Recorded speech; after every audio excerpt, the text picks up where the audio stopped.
Hello guys, my name is Mohammed Zain. Today we are going to discuss some of the important topics that are covered in CIA Part 1, Section B. Section B is known as the independence and the objectivity. It has got around the 15% weightage in the exams. So we can expect around 18 to 19 questions from this particular section in the paper.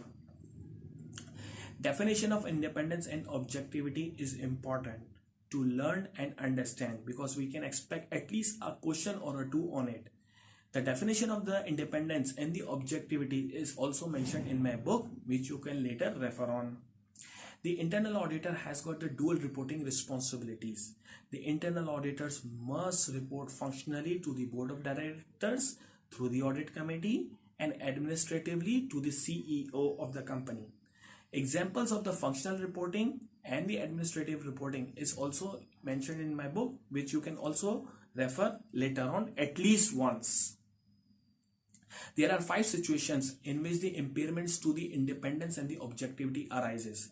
Number 1, personal conflict of interest. Number 2, scope limitation. Number 3, resource limitation. Number 4, situation where the auditor is assessing operations for which they were previously responsible. And number 5, consulting engagement in areas where assurance engagements are also performed.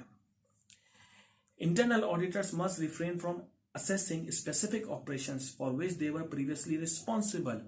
Objectivity is presumed to be impaired if an auditor provides the assurance services for an activity for which the auditor had the previous responsibility within the previous financial year.